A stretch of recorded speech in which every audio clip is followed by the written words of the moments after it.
ਸਤਿ ਸ਼੍ਰੀ ਅਕਾਲ। ਤੁਸੀਂ ਜੁੜੇ ਹੋਏ ਹੋ ਪੰਜਾਬੀ ਡੀ USA ਦੇ ਨਾਲ ਤੇ ਮੈਂ ਹਾਂ ਪ੍ਰਵੀਨ ਸ਼ਰਮਾ ਲੈ ਕੇ ਹਾਜ਼ਰ ਹਾਂ ਪ੍ਰੋਗਰਾਮ ਖਬਰ ਤੇ ਨਜ਼ਰ। ਖਬਰ ਤੇ ਨਜ਼ਰ ਪ੍ਰੋਗਰਾਮ ਦੇ ਵਿੱਚ ਕਈ ਅਹਿਮ ਤੇ ਕਈ ਖਾਸ ਖਬਰਾਂ ਨੂੰ ਲੈ ਕੇ ਚਰਚਾ ਕਰਨ ਦੇ ਲਈ ਜੁੜ ਚੁੱਕੇ ਨੇ ਪੰਜਾਬ ਤੋਂ ਸੀਨੀਅਰ ਪੱਤਰਕਾਰ, ਉੱਘੇ ਲੇਖਕ ਅਤੇ ਸਰਗਰਮ ਸਮਾਜਿਕ ਕਾਰਕੁਨ ਦੀਪਕ ਸ਼ਰਮਾ ਚਨਾਰਥਲ ਜੀ। ਸ਼ਰਮਾ ਜੀ, ਸਤਿ ਸ਼੍ਰੀ ਅਕਾਲ, ਸਵਾਗਤ ਹੈ ਜੀ। ਸਤਿ ਸ਼੍ਰੀ ਅਕਾਲ ਪ੍ਰਵੀਨ ਜੀ, ਸਾਰੇ ਦਰਸ਼ਕਾਂ ਨੂੰ, ਸਰੋਤਿਆਂ ਨੂੰ ਪਿਆਰ ਭਰੀ ਸਤਿ ਸ਼੍ਰੀ ਅਕਾਲ। ਸਤਿ ਸ਼੍ਰੀ ਅਕਾਲ ਜੀ। ਪ੍ਰੋਗਰਾਮ ਦੇ ਵਿੱਚ ਅੱਗੇ ਵਧਣ ਤੋਂ ਪਹਿਲਾਂ ਧੰਨਵਾਦ ਕਰਦੇ ਜਿਹੜੇ ਸਪਾਂਸਰਸ ਦਾ ਜਿਹੜੇ ਜ਼ਰੀਆ ਬਣਦੇ ਨੇ ਇਹਨਾਂ ਪ੍ਰੋਗਰਾਮਾਂ ਨੂੰ ਤੁਹਾਡੇ ਤੱਕ ਪਹੁੰਚਾਉਣ ਦੇ ਲਈ। ਖਾਲਸਾ ਇੰਸ਼ੋਰੈਂਸ ਏਜੰਸੀ ਵਾਲੇ, ਜਿਨ੍ਹਾਂ ਤੋਂ ਤੁਸੀਂ ਹਰ ਤਰੀਕੇ ਦੀ ਇੰਸ਼ੋਰੈਂਸ ਲੈ ਸਕਦੇ ਹੋ। ਇੰਸ਼ੋਰੈਂਸ ਬਾਰੇ ਪਤਾ ਕਰਨ ਦੇ ਲਈ ਇਹਨਾਂ ਦਾ ਨੰਬਰ ਹੈ 408-272-2500। ਇਹ 1992 ਤੋਂ ਲਗਾਤਾਰ ਇੰਸ਼ੋਰੈਂਸ ਬਿਜ਼ਨਸ ਦੇ ਵਿੱਚ ਸ਼ਾਨਦਾਰ ਸੇਵਾਵਾਂ ਦੇ ਰਹੇ ਨੇ। ਅਮਰੀਕਾ ਭਰ ਦੇ ਵਿੱਚ ਇੰਸ਼ੋਰੈਂਸ ਕਰਦੇ ਨੇ।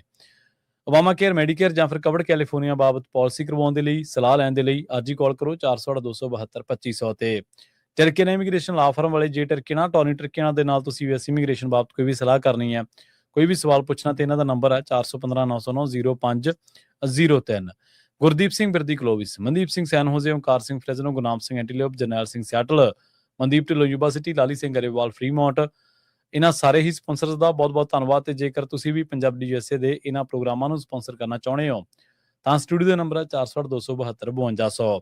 ਅੱਜ ਦਾ ਇਹ ਖਬਰ ਤੇ ਨਜ਼ਰ ਪ੍ਰੋਗਰਾਮ ਸਾਲ 2026 ਦੀ 29 ਜੂਨ ਦਾ ਪ੍ਰੋਗਰਾਮ ਹੈ ਤੇ ਦਿਨ ਅੱਜ ਸੋਮਵਾਰ ਹੈ।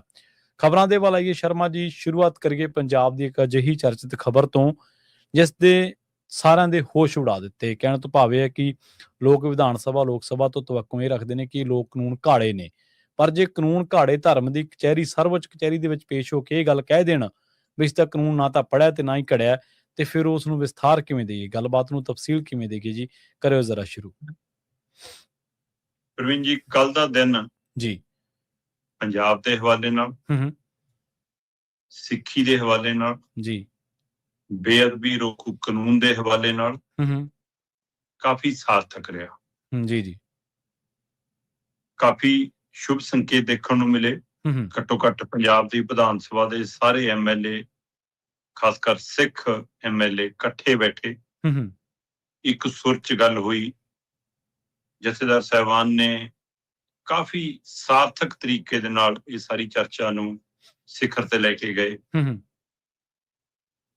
ਚਾਹੇ ਕੋਈ ਕਿਸੇ ਤੇ ਦੋਸ਼ ਨਹੀਂ ਮੜਿਆ ਗਿਆ, ਚਾਹੇ ਕਿਸੇ ਨੂੰ ਕੋਈ ਮਤਲਬ ਕਿ ਜਲੀਲ ਨਹੀਂ ਕੀਤਾ ਗਿਆ, ਪਰ ਉਹਨਾਂ ਦੇ ਬੋਲ, ਉਹਨਾਂ ਦੇ ਚਿਹਰੇ ਦੀ ਬਣਤਰ, ਉਹਨਾਂ ਦਾ ਬੋਡੀ ਲੈਂਗੁਏਜ ਵਿਧਾਇਕਾਂ ਦੀ, ਉਹ ਕਾਫੀ ਕੁਝ ਦੱਸ ਗਈ ਕਿ ਕਿੰਨੀਆਂ ਕੋਤਾਹੀਆਂ, ਕਿੰਨੀਆਂ ਕਮੀਆਂ, ਕਿੰਨੀਆਂ ਕਮਜ਼ੋਰੀਆਂ ਨਾਲ ਇਹ ਭਰੇ ਹੋਏ ਨੇ।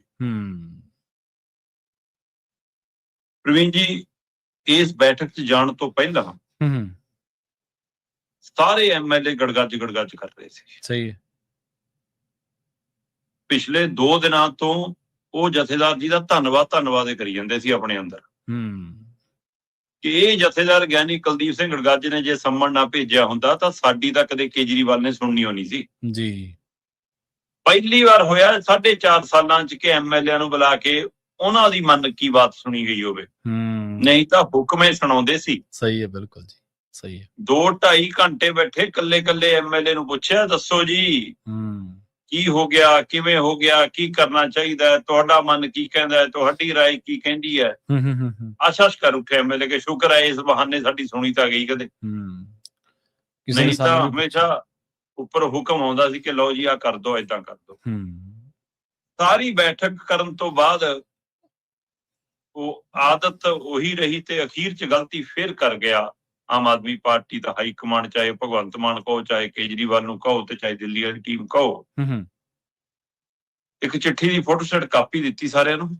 ਠੀਕ ਹੈ ਜੀ, ਕਿ ਜੀ ਇਹਦੇ ਤੇ ਦਸਤਖਤ ਕਰ ਦਿਓ, ਬਸ ਇਹ ਕਾਪੀ ਜਾ ਕੇ ਉੱਥੇ ਆਪਣੇ ਵੱਲੋਂ ਦੇ ਦਿਓ ਲਿਖਤੀ ਜਵਾਬ। ਸਾਰਿਆਂ ਦਾ ਹੂਬਹੂ ਸੇਮ ਟੂ ਸੇਮ ਜੀ। ਮਤਲਬ ਇਸ ਮਸਲੇ ਤੇ ਹਰੇਕ ਦੇ ਮਨ ਦੇ ਆਪਣੇ ਬਲਬਲੇ ਨੇ, ਆਪਣੇ ਭਾਵ ਨੇ, ਹੈ ਨਾ, ਆਪਣਾ ਸੁਨੇਹਾ ਹੈ ਨਾ, ਆਪਣੀ ਸ਼ਰਧਾ ਹੈ, ਤੇ ਤੁਸੀਂ ਉਹਨਾਂ ਨੂੰ ਆਪਣੇ ਸ਼ਬਦਾਂ 'ਚ ਲਿਖਣ ਦਿਓ।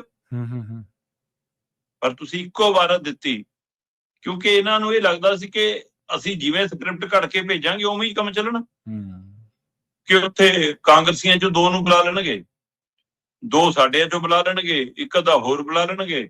ਇਸ ਲਈ ਆਪਣੇ ਵਾਲਿਆਂ ਨੂੰ ਪੜ੍ਹਾ ਕੇ ਭੇਜਤਾ ਕਿ ਤੁਸੀਂ ਚਿੱਠੀ ਲਿਖਤੀ ਦੇ ਦੇਣੀ ਹੈ ਜਵਾਬ ਜੀ, ਤੇ ਤੁਹਾਡੇ ਦਲ ਵੱਲੋਂ, ਆਮ ਆਦਮੀ ਪਾਰਟੀ ਵੱਲੋਂ ਕੁਲਤਾਰ ਸੰਧਮਾ ਤੇ ਹੈ ਨਾ ਨਿੱਜਰ ਹੋਰੀ ਗੱਲ ਕਰਨਗੇ, ਬਸ ਇੰਦਰਵੀਰ ਸਿੰਘ ਨਿੱਜਰ, ਇਹ 2 ਗੱਲ ਰੱਖਣਗੇ। ਉੱਥੇ ਥੋੜਾ ਪਤਾ ਸੀ ਕਿ ਜਥੇਦਾਰ ਨੇ ਕੱਲੇ ਨੂੰ ਮੈਕ ਦੇ ਕੇ ਪੁੱਛ ਲੈਣਾ ਕਿ ਦੱਸੋ ਜੀ ਕਾਨੂੰਨ ਦੇ ਵਿੱਚ ਕੀ ਹੈ, ਪੜ੍ਹ ਕੇ ਆਏ ਹੋ, ਸਹੀ ਹੈ, ਕਦੋਂ ਮਿਲਿਆ ਸੀ। ਚਾਹੇ ਪ੍ਰਗਟ ਸਿੰਘ ਹੋਵੇ, ਚਾਹੇ ਸੁਖਪਾਲ ਖਹਿਰਾ, ਚਾਹੇ ਮਨਪ੍ਰੀਤ ਇਆਲੀ ਹੋਵੇ, ਚਾਹੇ ਖੁੱਡੀਆਂ, ਹੈ ਨਾ, ਚਾਹੇ ਗਿਆਸਪੁਰਾ ਹੋਵੇ ਤੇ ਚਾਹੇ ਨਿੱਜਰ ਤੇ ਚਾਹੇ ਕੋਈ ਹੋਰ, ਜਿਹਨੂੰ ਵੀ ਪੁੱਛਿਆ ਲਗਭਗ ਇੱਕ ਗੱਲ ਸਪਸ਼ਟ ਹੋ ਗਈ ਕਿ ਵੀ ਸਮੇਂ ਸਿਰ ਕਾਨੂੰਨ ਘਾੜਿਆਂ ਨੂੰ ਵੀ ਉਪਲਬਧ ਨਹੀਂ ਕਰਾਇਆ ਜਾਂਦਾ। ਜੀ ਸਹੀ ਹੈ, ਠੀਕ ਹੈ ਕਿ ਡਰਾਫਟਿੰਗ ਦੇ ਲਈ ਕਮੇਟੀ ਬਣਦੀ ਹੁੰਦੀ ਹੈ, ਉਹ ਕਮੇਟੀਆਂ ਡਰਾਫਟ ਤਿਆਰ ਕਰਦੀਆਂ, ਫਿਰ ਉਹਦੀਆਂ ਕਾਪੀਆਂ ਵਿਧਾਨ ਸਭਾ ਦੇ ਸਾਰੇ ਮੈਂਬਰਾਂ ਨੂੰ ਤੈਅ ਸਮੇਂ 'ਚ ਹਫ਼ਤਾ, 5 ਦਿਨ, 8 ਦਿਨ, 10 ਦਿਨ ਪਹਿਲਾਂ ਉਪਲਬਧ ਕਰਾਈਆਂ ਜਾਂਦੀਆਂ ਤਾਂ ਕਿ ਉਹ ਪੜ੍ਹ ਕੇ ਆਉਣ। ਫਿਰ ਉਹਦੇ ਤੇ ਬਹਿਸ ਹੁੰਦੀ ਹੈ, ਫਿਰ ਉਹ ਸੋਧ ਹੁੰਦੀ ਹੈ, ਫਿਰ ਉਹ ਬਿੱਲ ਪਾਸ ਹੁੰਦਾ ਜਾ ਕੇ। ਜੀ ਫਿਰ ਉਹਨੇ ਕਾਨੂੰਨ ਬਣਨ ਦੇ ਲਈ ਰਾਜਪਾਲ ਕੋਲ ਜਾਣਾ ਹੁੰਦਾ। ਪਰ ਇੱਥੇ 13 ਅਪ੍ਰੈਲ ਨੂੰ ਪਾਸ ਕਰਨਾ ਸੀ। 12 ਅਪ੍ਰੈਲ ਰਾਤ ਨੂੰ ਕੋਈ ਕਹਿੰਦਾ 9 ਵਜੇ ਆਇਆ ਜੀ, ਕੋਈ ਕਹਿੰਦਾ ਸਵੇਰ ਨੂੰ ਕੰਪਿਊਟਰ 'ਚ ਮਿਲਿਆ ਜੀ, ਸਾਨੂੰ ਤਾਂ ਵੈਬਸਾਈਟ ਤੇ ਜੀ, ਹੈ ਨਾ। ਸੋ ਚਾਹੇ ਉਹ ਸੱਤਾਧਾਰੀ ਵਾਲੇ ਸੀ, ਚਾਹੇ ਵਿਰੋਧੀ ਧਿਰ ਵਾਲੇ ਸੀ ਜੀ। ਹੁਣ ਇਸ ਗੱਲ ਨੇ ਇੱਕ ਗੱਲ ਸਪਸ਼ਟ ਕਰਤਾ ਕਿ ਸੱਤਾਧਾਰੀ ਐਮਐਲਏ ਨੇ ਵੀ ਗੱਲ ਬਿਨਾਂ ਕਿਹਾ ਮੰਨੀ ਕਿ ਜੀ ਅਸੀਂ ਡਿਕਟੇਟਰਸ਼ਿਪ ਦੇ ਥੱਲੇ ਕੰਮ ਕਰਦੇ ਹਾਂ। ਸਹੀ ਹੈ, ਇਹ ਉਹਨਾਂ ਨੇ ਕਬੂਲ ਕਰ ਲਿਆ ਕਿ ਸਾਨੂੰ ਕੇਜਰੀਵਾਲ ਐਂਡ ਪਾਰਟੀ ਚਲਾਉਂਦੀ ਆ। ਹੁਣ ਇਹਦੇ ਵਿੱਚੋਂ ਇਹ ਸਾਫ਼ ਹੋ ਗਿਆ ਜਦੋਂ ਕਿ ਹਾਂ ਜੀ ਇਹਨਾਂ ਨੇ ਕਾਨੂੰਨ ਨਹੀਂ ਘੜਿਆ, ਤੇ ਉਹ ਤੋਂ ਬਾਅਦ ਫਿਰ ਜੱਦਰ ਸਾਹਿਬ ਨੇ ਕਿੰਨੇ ਹੀ ਨੁਕਤਿਆਂ ਤੋਂ ਜਿਹੜੇ ਸ਼ੰਕੇ ਸ਼ੋਭੇ ਸੰਗਤ ਦੇ ਵਿੱਚ, ਸੰਸਥਾਵਾਂ ਦੇ ਵਿੱਚ, ਰਾਜਨੀਤਿਕ ਧਿਰਾਂ 'ਚ ਖੜੇ ਸੀ, ਉਹ ਨੁਕਤੇ ਜਦੋਂ ਪੁੱਛੇ ਤਾਂ ਕਈਆਂ ਨੂੰ ਤਾਂ ਸ਼ਬਦਾਂ ਦੇ ਅਰਥ ਨਹੀਂ ਪਤਾ ਸੀ, ਸਹੀ ਹੈ, ਕਈਆਂ ਨੂੰ ਕਾਨੂੰਨ ਦੀ ਲਾਈਨ ਤੱਕ ਨਹੀਂ ਪਤਾ ਸੀ। ਜਿਹੜੇ ਕਹਿੰਦੇ ਸੀ ਪੜ੍ਹ ਕੇ ਆਏ ਉਹ ਵੀ ਹੁਣ ਚੇਤੇ ਨਹੀਂ ਜੀ, ਹੁਣ ਭੁੱਲ ਗਏ ਜੀ। ਆਹ ਅਰਥ ਹੋਣਾ ਜੀ ਉਹਦਾ, ਹੋ ਸਕਦਾ ਜੀ ਉਨੀ ਗੰਭੀਰਤਾ ਨਹੀਂ ਪੜਿਆ। ਪ੍ਰਵੀਨ ਜੀ, ਆਪਾਂ ਇਹ ਮੰਨ ਲਈਏ ਕਿ ਇਹ ਗੱਲ ਬਿਲਕੁਲ ਸਹੀ ਹੈ ਉਹਨਾਂ ਦੇ ਕਹਿਣ ਅਨੁਸਾਰ ਕਿ ਇਹ ਸਰਕਾਰਾਂ ਧੱਕਾ ਕਰਦੀਆਂ, ਚਾਹੇ ਕੇਂਦਰ ਹੋਣ ਚਾਹੇ ਸੂਬਾ ਹੋਣ, ਵਿਧਾਇਕਾਂ ਨੂੰ ਵੀ ਸਮੇਂ ਸਿਰ ਖਰੜਾ ਨਹੀਂ ਦਿੰਦੀਆਂ। ਜੀ ਮੰਨ ਲਈਏ ਗੱਲ ਸਹੀ ਹੈ, ਪਰ ਤੁਸੀਂ ਕਦੋਂ ਨਹੀਂ ਪੜਿਆ? ਜਦੋਂ 13 ਅਪ੍ਰੈਲ ਨੂੰ ਪੇਸ਼ ਹੋਣਾ ਸੀ ਤਾਂ ਨਹੀਂ ਪੜ ਸਕੇ ਕਿ ਰਾਤ ਨੂੰ ਮਿਲਿਆ? ਵੀ ਜੇ ਤੁਹਾਨੂੰ ਲੱਗਦਾ ਹੈ ਕਿ ਪੰਜਾਬ ਦੇ ਭਵਿੱਖ ਲਿਖਣਾ ਇਸ ਬਿੱਲ ਨੇ, ਧਾਰਮਿਕ ਤੌਰ ਦੇ ਉੱਤੇ ਇਹਦੀ ਬਹੁਤ ਮਹੱਤਤਾ ਹੈ, ਬੇਅਦਬੀ ਵਾਲੀ ਘਟਨਾਵਾਂ ਦੇ ਹਵਾਲੇ ਨਾਲ ਬਹੁਤ ਅਹਿਮ ਹੈ, ਜਾਂ ਲੋਕਾਂ ਨੂੰ ਸਜ਼ਾਵਾਂ ਦੇ ਮਾਮਲੇ ਦੇ ਵਿੱਚ ਬੜਾ ਚਿੰਤਾਜਨਕ ਹੈ ਕਿ ਕੋਈ ਹੋਰ ਨਾ ਗਲਤ ਫਸ ਜਾਵੇ, ਤਾਂ ਫਿਰ ਇੱਕ ਰਾਤ ਜਾਗ ਲੈਂਦੇ, ਕੀ ਫਰਕ ਪੈਂਦਾ ਸੀ ਜੀ। ਫਿਰ ਪਾਸ ਕਿਵੇਂ ਕਰਤਾ ਤੁਸੀਂ? ਪੜ੍ਹ ਲੈਂਦੇ, ਸਵੇਰੇ ਗੱਡੀ 'ਚ WhatsApp ਨਾ ਚਲਾਉਂਦੇ, ਰੀਲਾਂ ਨਾ ਦੇਖਦੇ ਜਾਂਦੇ, ਵਿਧਾਨ ਸਭਾ ਨੂੰ ਖੁੱਲ ਕੇ ਪੜ੍ਹ ਲੈਂਦੇ ਜੀ।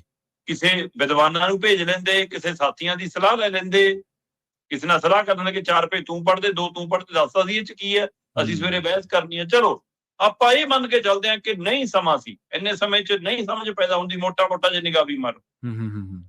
ਉਹ ਭਾਈ 13 ਅਪ੍ਰੈਲ ਤੇ 29 ਜੂਨ 'ਚ 2.5 ਮਹੀਨੇ ਨੇ। ਤੁਸੀਂ ਤਾਂ 29 ਜੂਨ ਨੂੰ ਵੀ ਨਹੀਂ ਪੜ੍ਹ ਕੇ ਗਏ।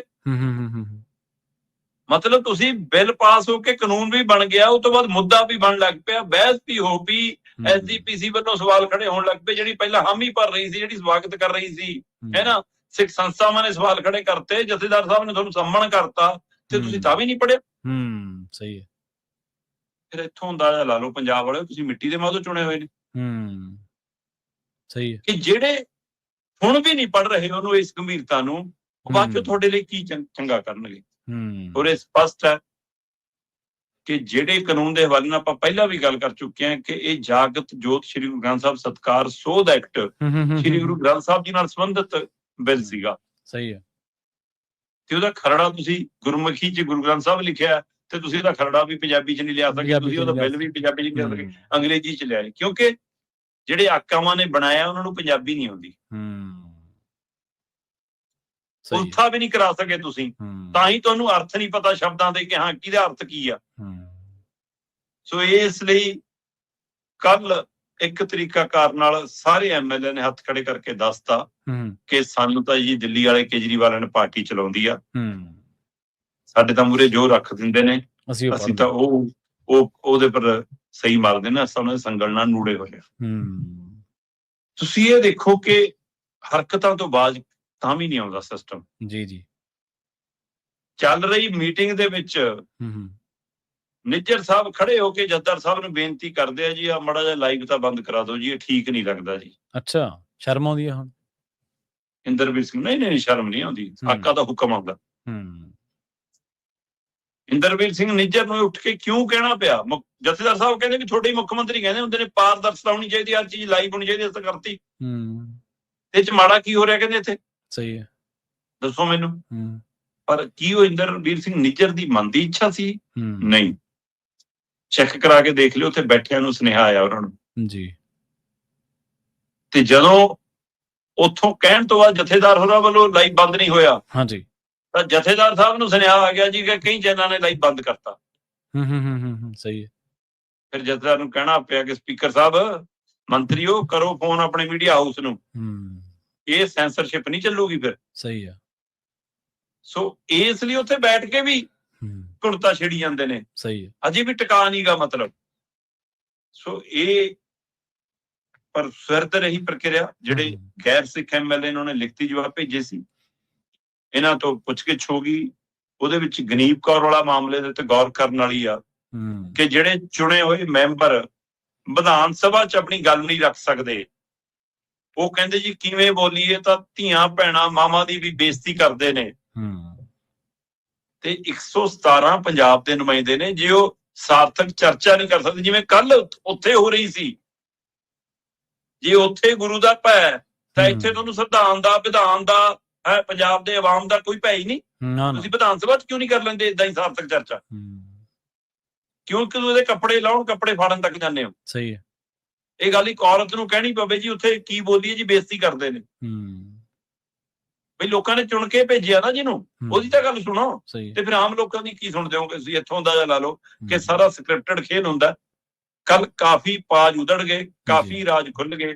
ਬਸ ਇੰਨਾ ਕੁ ਸਿਰਦਾ ਹੈ ਕਿ ਹੁਣ ਜਥੇਦਾਰ ਸਾਹਿਬ ਦੇ ਕਹਿਣ ਤੋਂ ਬਾਅਦ ਇਹਦੇ ਵਿੱਚ ਉਸ ਤਰ੍ਹਾਂ ਦੀ ਸੋਧ ਹੋ ਜਾਏਗੀ, ਜਿਹੜੇ ਕੋਈ ਸ਼ੰਕੇ ਸ਼ੋਭੇ ਨੇ ਉਹ ਦੂਰ ਹੋ ਜਾਣਗੇ। ਪਰ ਅਜੇ ਦੇਖਣ ਵਾਲੀ ਗੱਲ ਹੈ, ਜਿਹੜੀਆਂ ਧਿਰਾਂ ਕਹਿੰਦੀਆਂ ਕਿ ਕੱਲਾ 226 ਵਾਲੀ, 2008 ਵਾਲਾ ਵੀ ਰੱਦ ਹੋਣਾ ਚਾਹੀਦਾ ਹੈ, ਕਿ ਉਹ ਧਿਰਾਂ ਕੋਈ ਆਪਣੀ ਆਵਾਜ਼ ਕਿਸ ਤੱਕ ਚੱਕ ਪਾਉਂਦੀਆਂ, ਦੇਖਣ ਵਾਲੀ ਗੱਲ ਹੈ। ਹੁਣ 1 ਮਹੀਨੇ ਦਾ ਸਮਾਂ ਹੈ ਜੀ, ਉਰੇ ਸੋਧ ਹੋਣੀ ਤੈਅ ਹੈ। ਪਹਿਲਾਂ ਹੀ ਇਹ ਮੰਨ ਕੇ ਗਏ ਸੀ ਕਿ ਜੋ ਜਥੇਦਾਰ ਜੀ ਹੁਕਮ ਕਰਨਗੇ ਆਪਾਂ ਉਹ ਕਰ ਦਾਂਗੇ।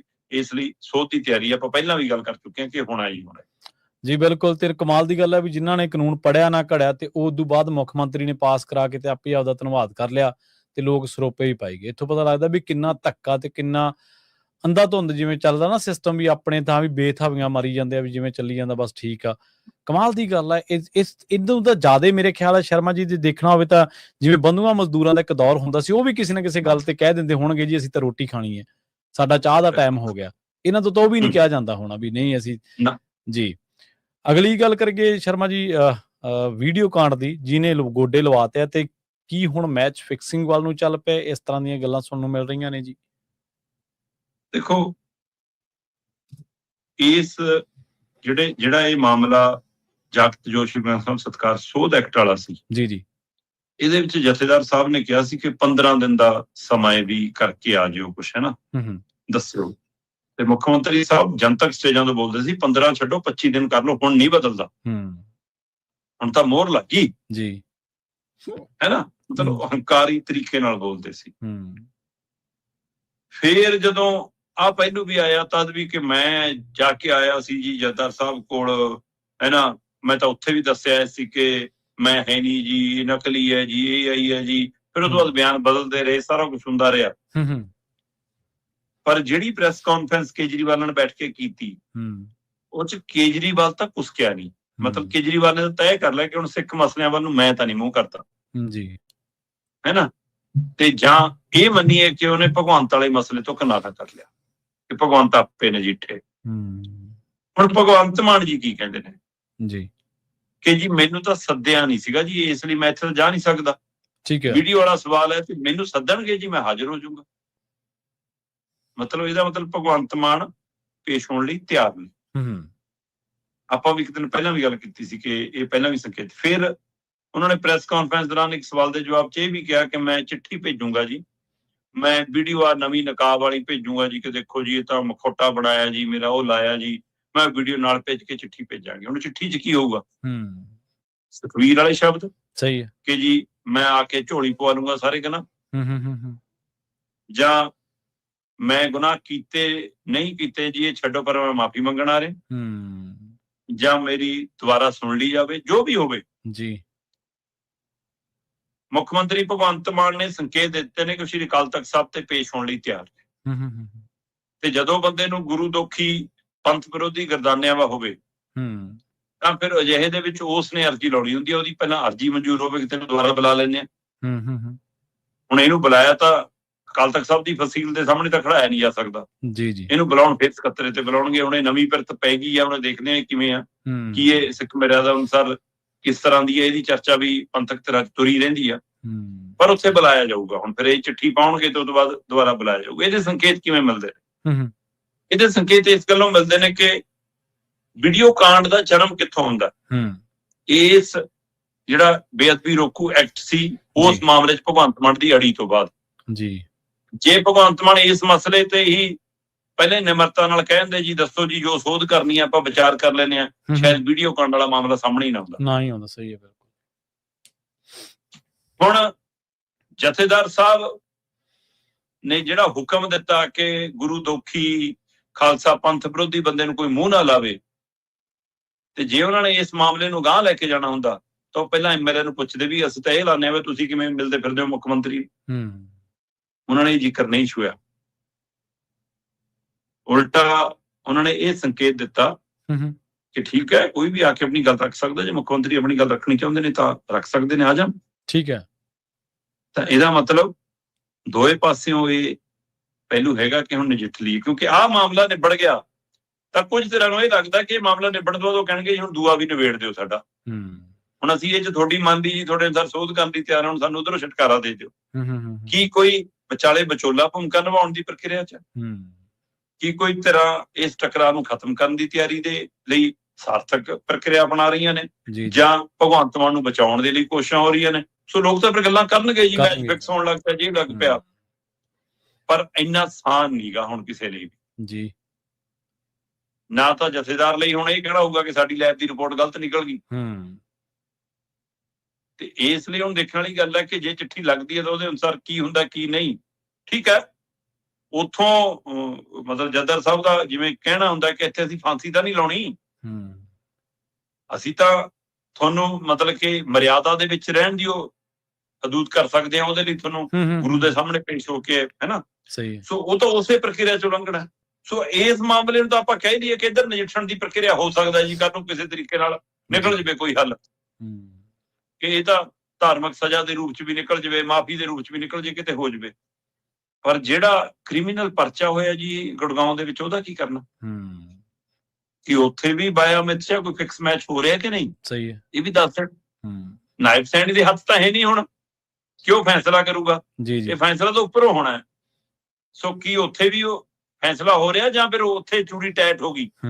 ਦੋ ਬੰਦੇ ਅਗਲਿਆਂ ਨੇ ਚੱਕੇ ਵੇ ਨੇ, ਤੁਹਾਡੇ ਪੁਲਿਸ ਅਧਿਕਾਰੀ ਸੱਦੇ ਵੇ ਨੇ ਕਿ ਆ ਜਾਓ ਵੀ, ਜੇ ਉਹਨਾਂ ਨੇ ਬਿਆਨ ਕੋ ਦੇਤਾ ਫਿਰ ਕੀ ਹੋਊਗਾ? ਤੇ ਸਾਰੀ ਪ੍ਰਕਿਰਿਆ ਦੇ ਦਰਮਿਆਨ ਕਹਿੰਦੇ ਇੱਕ ਫੋਨ ਦੀ ਚਰਚਾ ਕਿ ਇੱਕ ਨੰਬਰ ਮਿਲ ਗਿਆ ਜੀ, ਉਹ ਵਿਦੇਸ਼ੀ ਨੰਬਰ ਹੈ ਜੀ, ਤੇ ਉਹਦੇ ਰਾਹੀਂ ਇਹ ਸਾਰਾ ਜੀ ਮਤਲਬ ਕਿ ਲੈਬ ਦੀ ਟੈਸਟਿੰਗ ਦਾ ਮਾਮਲਾ, ਆਹ ਠੀਕ ਕਰਾ ਲਓ, ਆਹ ਲਿਖਾ ਲਓ, ਏਦਾਂ ਦੀ ਰਿਪੋਰਟ ਬਣਾ ਲਓ, ਉਹਦੇ ਰਾਹੀਂ ਸਾਰੀ ਕਾਰਵਾਈ ਚੱਲਦੀ ਸੀ ਜੀ। ਕਹਿੰਦੇ ਇਹ ਹਰਿਆਣਾ ਵੱਲੋਂ ਪੁਣ ਛਣ ਕੇ ਆ ਰਹੀਆਂ ਖਬਰਾਂ 'ਚ ਚਰਚਾਵਾਂ ਨੇ ਮੀਡੀਆ 'ਚ, ਤੇ ਕਹਿੰਦੇ ਜੀ ਉਹ ਫੋਨ ਦੀ ਵਰਤੋਂ ਬਲਤੇਜ ਪੰਨੂ ਕਰਦੇ ਸੀ। ਹੁਣ ਕਹਿੰਦੇ ਜੀ ਬਲਤੇਜ ਪੰਨੂ ਅਜੇ ਰੂਪੋਸ਼ ਨੇ, ਅਜੇ ਸਾਹਮਣੇ ਨਹੀਂ ਆ ਰਹੇ ਹੁਣ ਜੀ। ਇਹ ਮਸਲਾ ਤਾਂ ਫਿਰ ਇਹ ਬਲਤੇਜ ਪੰਨੂ ਤੱਕ ਵੀ ਨਹੀਂ ਰੁਕਣਾ, ਕਿਉਂਕਿ ਜਿਹੜੀ ਰਿਪੋਰਟ ਤਿਆਰ ਕਰਾਈ ਗਈ ਹੈ ਉਹ ਕਿਹਦੇ ਲਈ ਹੈ ਜੀ?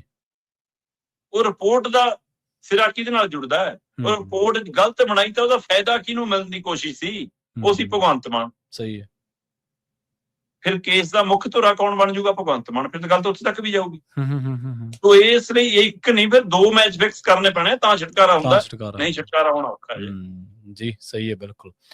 ਅਗਲੀ ਗੱਲ ਕਰੀਏ ਹਰਦੀਪ ਪੁਰੀ ਦੀ, ਧਰਮਿੰਦਰ ਪ੍ਰਧਾਨ ਦੀ। ਕਹਿੰਦੇ ਬਿੱਟੂ ਦੇ ਨਾਲ ਮੋਦੀ ਕੈਬਨਿਟ ਦੇ ਵਿੱਚ ਇਹਨਾਂ ਦੋਵਾਂ ਦੀ ਵੀ ਛੁੱਟੀ ਹੋ ਸਕਦੀ ਹੈ ਜੀ। ਦੇਖੋ, ਆਪਾਂ ਪਿਛਲੇ ਦਿਨੀ ਗੱਲ ਕਰ ਰਹੇ ਸੀਗੇ ਪ੍ਰਵੀਨ ਜੀ ਕਿ ਪੰਜਾਬ ਤੋਂ ਸ਼ਾਇਦ 2 ਨਵੇਂ ਮੰਤਰੀ ਬਣਾ ਦਿੱਤੇ ਜਾਣ। ਜੀ ਜੀ। ਹੁਣ ਉਹਨਾਂ ਦੋਵਾਂ ਦੇ ਵਿੱਚੋਂ ਰਾਘਵ ਚੱਡਾ ਦਾ ਜ਼ਿਕਰ ਚੱਲਦਾ ਕਿ ਉਧਰੋਂ ਆਏ ਨੇ ਜੀ, ਉਹਨਾਂ ਤੋਂ ਫਾਇਦਾ ਲਿਆ ਜਾ ਸਕਦਾ ਜੀ, ਪੰਜਾਬ 'ਚ ਕੱਲ ਨੂੰ ਕਿਸੇ ਨੂੰ ਰਲਾਉਣਾ ਹੈ, ਕੁਛ ਕਰਨਾ ਜੀ, ਤਾਂ ਵੀ ਹੋ ਸਕਦਾ ਹੈ। ਧਰਮ ਚੁੱਗ ਦਾ ਨਾਂ ਚੱਲਿਆ ਕਿ ਜੀ ਉਹ ਇਹਨਾਂ ਦੇ ਆਪਣੇ ਸੰਘ ਦੇ ਨੇ ਜੀ, ਇਸ ਲਈ ਉਹਨਾਂ ਨੂੰ ਲਿਆ ਜਾ ਸਕਦਾ ਹੈ। ਪਰ ਦੂਏ ਪਾਸੇ ਹੁਣ ਖਬਰ ਆ ਰਹੀ ਹੈ ਕਿ 2 ਸਿੱਖ ਚਿਹਰੇ ਹੈਗੇ ਨੇ ਤੇ ਦੋਵਾਂ ਦੀ ਛੁੱਟੀ ਹੋਣ ਵਾਲੀ ਹੈ। ਰਵਨੀਤ ਬਿੱਟੂ ਤਾਂ ਜਾਣਾ ਹੀ ਤੈਅ ਹੈ ਜੀ ਕਿ ਰਾਜ ਸਭਾ ਦਾ ਕਾਰਜਕਾਲ ਮੁੱਕ ਗਿਆ, ਇਸ ਲਈ ਅੱਜ ਤੋਰਨ 4 ਮਹੀਨੇ ਨੂੰ ਤੋਰਨ ਜਾਣਾ ਤੈਅ ਆ। ਦੂਆ ਨਾਮ ਹੁਣ ਹਰਦੀਪ ਪੁਰੀ ਦਾ ਵੀ ਆ ਗਿਆ ਕਿ ਛੁੱਟੀ ਉਹਨਾਂ ਦੀ ਵੀ ਹੋਣੀ ਤੈਅ ਜੀ। ਚਰਚੇ ਨੇ ਕਿ 6 ਬੰਦੇ ਹਟਾਏ ਜਾ ਸਕਦੇ ਨੇ ਮੋਦੀ ਕੈਬਨਿਟ ਚੋਂ। ਠੀਕ ਹੈ ਜੀ। 1-2 ਨਹੀਂ, 6 ਦੀ ਛੁੱਟੀ ਹੋ ਸਕਦੀ ਹੈ ਤੇ 9 ਦੇ ਕਰੀਬ ਨਵੇਂ ਮੰਤਰੀ ਲਏ ਜਾ ਸਕਦੇ ਨੇ ਜੀ। ਸੋ ਜਿਹੜੇ 6 ਦੀ ਛੁੱਟੀ ਹੋਣੀ ਹੈ ਉਹਦੇ ਵਿੱਚ ਸਭ ਤੋਂ ਵੱਧ ਚਰਚਿਤ ਨਾਮ ਹਰਦੀਪ ਪੁਰੀ ਦਾ।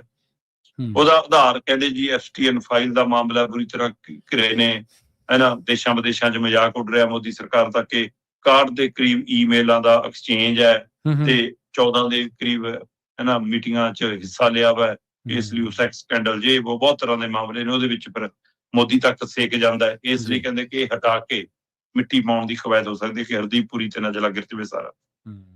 ਚਲੋ ਦੂਜਾ ਧਰਮਿੰਦਰ ਪ੍ਰਧਾਨ ਇਸ ਸਮੇਂ ਸਭ ਤੋਂ ਚਰਚਿਤ ਚਿਹਰਾ ਪੰਜਾਬ ਭਾਰਤ ਦੇ ਵਿੱਚ।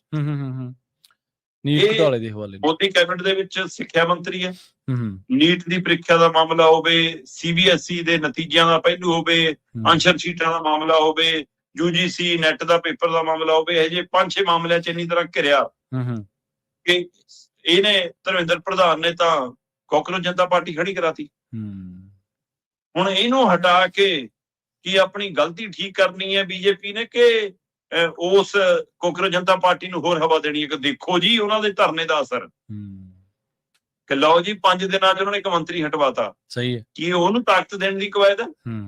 ਇਹ ਵੀ ਪਹਿਲੂ ਹੈਗਾ। ਚਲੋ ਹੁਣ ਕਿਹੜਾ ਇਹ 2 ਹੀ ਹਟਣੇ ਨੇ, 4 ਹੋਰ ਵੀ ਹਟਣੇ ਆ। ਉਹਦੇ ਵਿੱਚ ਰਵਨੀਤ ਬਿੱਟੂ ਦਾ ਜ਼ਿਕਰ ਹੈ, ਪੰਕਜ ਚੌਧਰੀ ਦਾ ਜ਼ਿਕਰ ਹੈ, ਹਰਸ਼ ਮਲਹੋਤਰਾ ਦਿੱਲੀ ਵਾਲਾ ਉਹਦਾ ਜ਼ਿਕਰ ਹੈ, ਜਾਰਜ ਜਿਹੜਾ ਕੁਰੀਨ ਉਹ ਪਹਿਲਾਂ ਅਸਤੀਫਾ ਦੇ ਗਿਆ ਕਿ ਇਹਦਾ ਰਾਜ ਸਭਾ ਦਾ ਕਾਰਜਕਾਲ ਮੁੱਕ ਗਿਆ। ਇੰਜ 6 ਦੀ ਛੁੱਟੀ ਹੋਣ ਦੀਆਂ ਚਰਚਾਵਾਂ ਨੇ। ਜਦੋਂ ਤੱਕ ਲਿਸਟ ਰਾਸ਼ਟਰਪਤੀ ਕੋਲ ਚਲੀ ਨਹੀਂ ਜਾਂਦੀ ਕਿ ਇਹਨਾਂ ਨੂੰ ਹਟਾ ਰਹੇ ਜੀ ਨਵੇਂ ਨੂੰ ਸਹੁੰ ਚੁਕਾ ਰਹੇ ਤਦ ਤੱਕ ਰਾਜਨੀਤੀ 'ਚ ਪਤਾ ਨਹੀਂ ਤਾਂ ਕਦੋਂ ਪਲਟਾ ਵੱਜ ਜਾਵੇ, ਕਿਹਦੀ ਗੋਟੀ ਫਿੱਟ ਹੋ ਜਾਵੇ ਤੇ ਕਿਹਦੀ ਗੋਟੀ ਨਾ ਫਿੱਟ ਹੋਵੇ। ਪਰ ਫਿਲਹਾਲ ਜੋ ਨਾਂ ਨਿਕਲ ਕੇ ਆ ਰਹੇ ਨੇ 6 ਨੇ ਤੇ 9 ਜਿਹੜੇ ਬਣਨੇ ਨੇ ਉਹਨਾਂ ਚੋਂ ਪੰਜਾਬ ਦੀ ਆਪਾਂ ਜਿਵੇਂ ਗੱਲ ਕਰਦੇ ਹਾਂ 2 ਤਾਂ ਹੈਗੀ ਨੇ, ਰਾਘਵ ਚੱਡਾ ਤੇ ਤਰੁਣ ਚੁੱਘ ਦਾ ਨਾਂ ਚੱਲਦਾ ਹੈ। ਉਹ ਤੋਂ ਬਿਨਾਂ ਰਾਜ ਠਾਕਰ ਦਾ ਨਾਂ ਫਿਰ ਉੱਭਰ ਕੇ ਆਇਆ। ਠੀਕ ਹੈ ਜੀ। ਹਿਮਾਚਲ ਤੋਂ ਨੇ, ਅਗਲੀ ਵਾਰ ਹਿਮਾਚਲ ਦੀਆਂ ਚੋਣਾਂ 'ਚ ਹੋ ਸਕਦਾ ਚਿਹਰਾ ਮੋਹਰਾ ਵੀ ਬਣਨ ਉਹ, ਤੇ ਇਸ ਵਾਰ ਮੋਦੀ ਕੈਬਨਿਟ ਨਹੀਂ ਲਏ ਸੀ, ਪਿਛਲੀ ਵਾਰ ਲਏ ਹੋਏ ਸੀ, ਦੁਬਾਰਾ ਉਹਨਾਂ ਦੀ ਐਂਟਰੀ ਹੋਣ ਦੀ ਚਰਚਾ। ਪਰ ਚਰਚਾ ਤਾਂ ਇਹ ਵੀ ਹੈ ਕਿ ਨਿਰਮਲਾ ਸੀਤਾਰਮਨ ਦਾ ਵਿਭਾਗ ਬਦਲਿਆ ਜਾ ਸਕਦਾ। ਠੀਕ ਆ। ਉਹਨਾਂ ਤੋਂ ਵਿੱਤ ਮੰਤਰਾਲਾ ਵਾਪਸ ਲਿਆ ਜਾ ਸਕਦਾ ਤੇ ਉਹਦੀ ਥਾਂ ਦੇ ਉੱਤੇ ਹੈ ਨਾ ਉਹ ਸ਼ਕਤੀ ਦਾਸ ਹੈ ਕੀ ਹੈ ਜਿਹੜੇ 2018 ਤੋਂ 2024 ਤੱਕ ਕਾਰਵਾਈ ਦੇ ਮੁਖੀ ਵੀ ਰਹੇ ਨੇ, IAS ਅਫਸਰ ਰਹੇ ਨੇ। ਸੋ ਉਹਨਾਂ ਨੂੰ ਕਹਿੰਦੇ ਮੋਦੀ ਜੀ ਲਿਆਉਣ ਦੀ ਤਿਆਰੀ 'ਚ ਨੇ। ਇਸੇ ਤਰ੍ਹਾਂ ਜੋਤੀਰਾਜ ਸਿੰਧੀਆ ਦਾ ਹੈ ਨਾ, ਪ੍ਰਹਲਾਦ ਜੋਸ਼ੀ ਦਾ, ਇਹਨਾਂ ਦੇ ਵਿਭਾਗ ਵੀ ਬਦਲੇ ਜਾ ਸਕਦੇ ਨੇ। ਤੇ ਫਿਰ ਕਹਿੰਦੇ ਜੀ ਕਿ ਇੱਕ ਸ਼ਕਤੀ ਦਾਸ ਦੀ ਐਂਟਰੀ ਹੋ ਜਾਣੀ ਹੈ ਨਵੇਂ ਦੀ, ਇੱਕ ਅਨੁਰਾਗ ਠਾਕਰ ਆ ਸਕਦੇ ਨੇ ਹੈ ਨਾ, ਇੱਕ ਤਰੁਣ ਚੁੱਘ ਆ ਸਕਦੇ ਨੇ, ਰਾਘਵ ਚੱਡਾ ਆ ਸਕਦੇ ਨੇ, BD ਸ਼ਰਮਾ ਨੇ, ਸ਼੍ਰੀਕਾਂਤ ਸ਼ਿੰਦੇ ਨੇ ਹੈ ਨਾ, ਸੰਦੇ ਪਾਟਿਲ ਨੇ ਹੈ ਨਾ, ਇੱਕ ਕੋਲੀ ਘੋਸ਼ ਨੇ, ਤੇ ਜਿਨ੍ਹਾਂ ਨੇ ਸਭ ਤੋਂ ਪ੍ਰਚਲਿਤ ਜਿਹੜੀ TV ਸਕਰੀਨ ਤੇ ਰਾਮਾਇਣ ਹੋਈ ਸੀ ਉਹਦੇ ਵਿੱਚ ਰਾਮ ਜੀ ਦਾ ਜਿਨ੍ਹਾਂ ਨੇ ਪਾਤਰ ਰੋਲ ਨਿਭਾਇਆ ਸੀਗਾ, ਮਤਲਬ ਅਰੁਣ ਗੋਇਲ, ਉਹਦੀ ਐਂਟਰੀ ਹੋ ਸਕਦੀ ਹੈ। UP ਤੋਂ ਨੇ, ਮੂਰੇ UP ਦੀਆਂ ਚੋਣਾਂ ਵੀ ਨੇ। ਸੋ ਇਹ ਤਰੀਕੇ ਕਰਨ ਨਾਲ ਵੀ ਦੇਖਿਆ ਜਾ ਰਿਹਾ ਕਿ ਆਉਂਦੇ ਸਮੇਂ ਮੋਦੀ ਕੈਬਨਿਟ ਦੇ ਵਿੱਚ ਖਾਸਾ ਫੇਰਬਦਲ ਦੇਖਣ ਨੂੰ ਮਿਲੇਗਾ ਜੀ। 6 ਦੀ ਛੁੱਟੀ ਹੋਣ ਦੇ ਸਾਰ ਨੇ, 9 ਦੀ ਦਾਖਲਾ ਹੋਣ ਦੀ ਤਿਆਰੀ। ਜੀ ਸਹੀ ਆ। ਤੇ ਅਗਲੀ ਗੱਲ ਕਰੀਏ ਕਾਂਗਰਸ ਦੀ ਪੋਲਿਟਿਕਸ ਦੇ ਬਾਰੇ। ਸ਼ਰਮਾ ਜੀ ਕਹਿੰਦੇ ਚੰਨੀ ਦੇ ਹੱਥ ਹੁਣ ਆ ਰਹੀ ਹੈ ਪੰਜਾਬ ਕਾਂਗਰਸ ਦੀ ਪ੍ਰਧਾਨਗੀ ਜੀ। ਦੇਖੋ ਲਿਸਟ ਤੇ ਦਾ ਨਾਂ ਲਿਖ ਲਿਆ ਜੀ ਅਗਲਿਆਂ ਨੇ, ਮਤਲਬ ਲਿਸਟ ਤੇ ਉਹ ਲਿਖਿਆ ਹੁੰਦਾ ਕਿ ਆ ਪ੍ਰਧਾਨ, ਆ ਮੈਨੀਫੈਸਟੋ ਕਮੇਟੀ, ਆ ਚੋਣ ਕਮੇਟੀ, ਆ ਕਾਰਜਕਾਰੀ ਪ੍ਰਧਾਨ।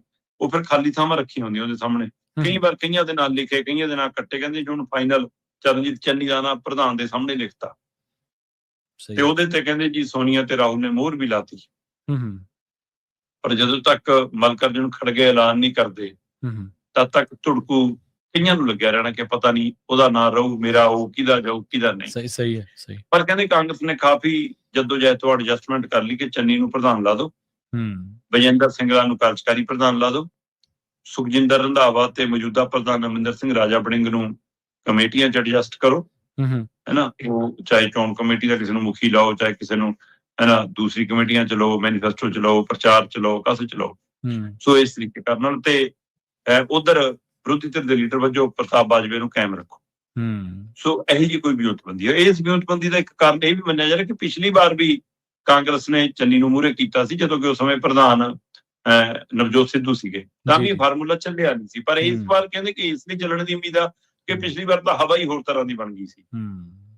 ਇਸ ਵਾਰ ਕਹਿੰਦੇ ਵੀ ਕਿ ਬੀਜੇਪੀ ਨੇ ਤਾਜ਼ਾ ਹਿੰਦੂ ਚਿਹਰੇ ਨੂੰ ਹਟਾ ਕੇ ਜੱਟ ਸਿੱਖ ਚਿਹਰਾ ਬਣਾਇਆ। ਠੀਕ ਹੈ। ਅਕਾਲੀਆਂ ਕਹਿੰਦੇ ਪਰਮਾਨੈਂਟ ਘਰ ਦੀ ਉਹ ਪਾਰਟੀ, ਇਸ ਲਈ ਜੱਟ ਸਿੱਖ ਚਿਹਰਾ ਹੀ ਰਹਿਣਾ ਉੱਥੇ ਤਾਂ, ਹੈਨਾ। ਤੇ ਇੱਧਰ ਮੁੱਖ ਮੰਤਰੀ ਦੇ ਤੌਰ ਤੇ ਜੱਟ ਸਿੱਖ ਚਿਹਰਾ ਆਮ ਆਦਮੀ ਪਾਰਟੀ 'ਚ।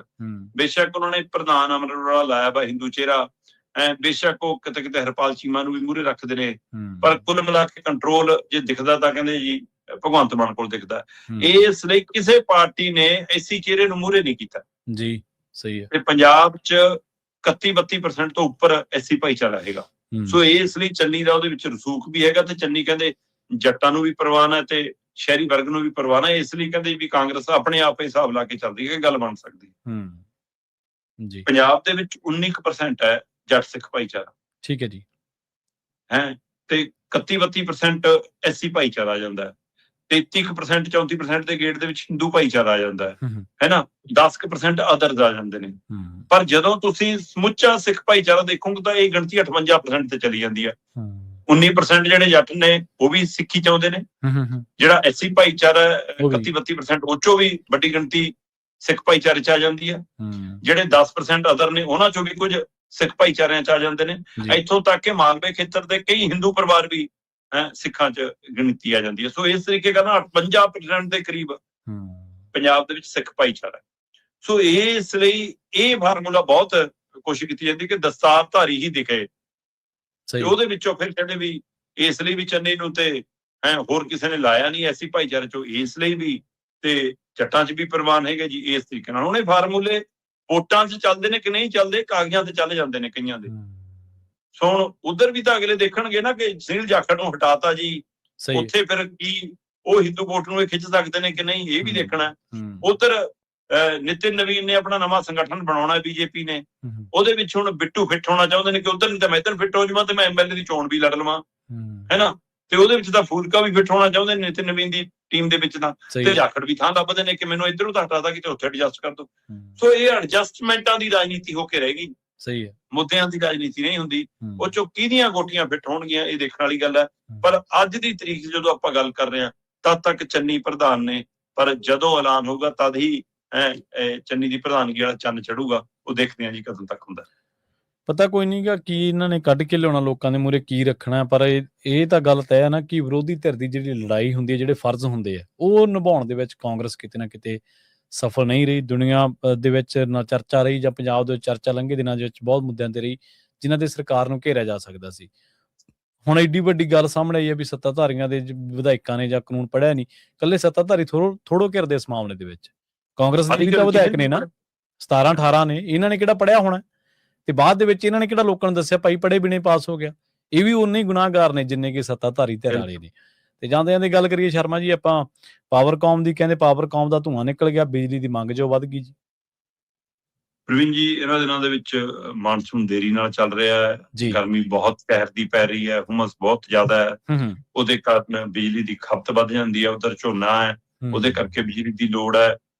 ਪਰ ਸਵਾਲ ਤਾਂ ਇਹ ਹੈ ਜੀ ਕਿ ਜੇ ਆਪਾਂ ਦੇਖੀਏ ਦੇਸ਼ ਭਰ ਦੇ ਵਿੱਚ ਵੀ ਪਹਿਲੂ ਹੈਗਾ 265 ਗੀਗਾਵਾਟ ਤੋਂ ਉੱਪਰ ਮੰਗ ਚਲੀ ਗਈ। ਦੇਸ਼ ਭਰ ਦੇ ਵਿੱਚ ਵੀ ਹਾਕਰ ਹੈ, ਤੇ ਪਰ ਪੰਜਾਬ ਦੇ ਵਿੱਚ ਵੀ 17,000 ਮੈਗਾਵਾਟ ਤੱਕ ਜਾ ਰਹੀ ਹੈ। 16,885 ਦੇ ਗੇਟ ਤੱਕ ਮੈਗਾਵਾਟ ਤੱਕ ਮੰਗ ਗਈ ਹੈ ਤੇ 17,000 ਨੂੰ ਚਲੀ ਜਾਣੀ। ਪਰ ਪਿਛਲੀ ਵਾਰ ਤਾਂ 18,000 ਤੱਕ ਗਈ ਸੀ।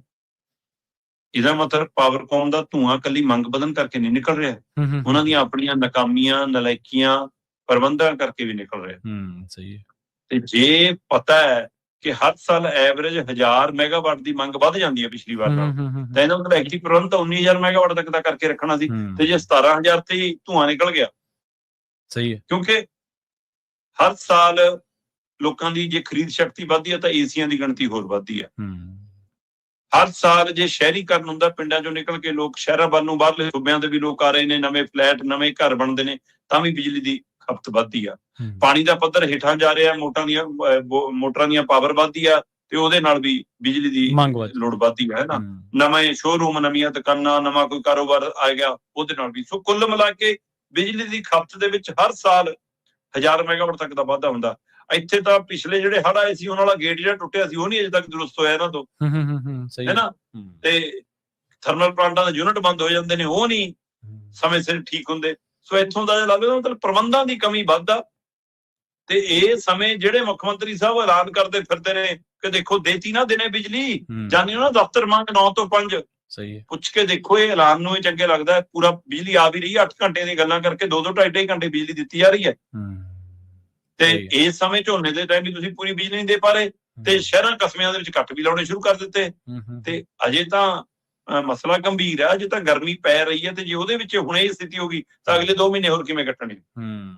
ਸਹੀ ਹੈ, ਬਿਲਕੁਲ ਜੀ, ਔਖਾ ਹੋ ਜਾਣਾ ਸ਼ਰਮਾ ਜੀ, ਮੰਗ ਤਾਂ ਵਧੀ ਜਾਣੀ ਹੈ। ਹਾਲੇ ਤਾਂ ਟੈਂਪਰੇਚਰ ਪੀਕ ਤੇ ਜਾਣਾ, ਹੁਣ ਪਿੱਛੇ ਜੇ ਇੱਕ ਮੀਂਹ ਪਿਆ ਉਹਦੇ ਨਾਲ ਥੋੜੀ ਜਿਹੀ ਰਾਹਤ ਹੋਈ ਹੈ। ਹਾਲੇ ਤਾਂ ਲੋਆਂ ਦਾ ਜਿਹੜਾ ਦੌਰ ਆ ਉਹ ਚੱਲ ਰਿਹਾ, ਤੇ ਮੰਗ ਹੋਰ ਜ਼ਿਆਦਾ ਵੱਧ ਜਾਣੀ ਜੇ ਕਿਤੇ ਟੈਂਪਰੇਚਰ ਇਸ ਤਰ੍ਹਾਂ ਹੀ ਵੱਧਦਾ ਰਿਹਾ। ਪਰ ਦੇਖਦੇ ਹਾਂ ਸਰਕਾਰ ਕਿਵੇਂ ਨਜਿੱਠਦੀ ਹੈ। ਜਿਵੇਂ ਤੁਸੀਂ ਕਿਹਾ ਵੀ ਧੂਆਂ ਤੇ ਇਹਨਾਂ ਦਾ ਆਪਦਾ ਹੀ ਨਿਕਲਿਆ ਪਿਆ। ਬਹੁਤ ਧੰਨਵਾਦ ਸ਼ਰਮਾ ਜੀ, ਇਹਨਾਂ ਖਾਸ ਖਬਰਾਂ ਤੇ ਖਾਸ ਜਾਣਕਾਰੀਆਂ ਦੇ ਲਈ ਜੀ। ਸਤਿ ਸ਼੍ਰੀ ਅਕਾਲ। ਸਤਿ ਸ਼੍ਰੀ ਅਕਾਲ ਜੀ। ਪ੍ਰੋਗਰਾਮ ਖਬਰ ਤੇ ਨਜ਼ਰ ਨੂੰ ਆਪਾਂ ਇੱਥੇ ਸਮਾਪਤ ਕਰਾਂਗੇ। ਤੁਹਾਡਾ ਸਾਰਿਆਂ ਦਾ ਬਹੁਤ ਧੰਨਵਾਦ। ਸਤਿ ਸ਼੍ਰੀ ਅਕਾਲ। ਇਸੇ ਤਰ੍ਹਾਂ ਜੁੜੇ ਰਹੋ ਪੰਜਾਬੀ ਰੇਡੀਓ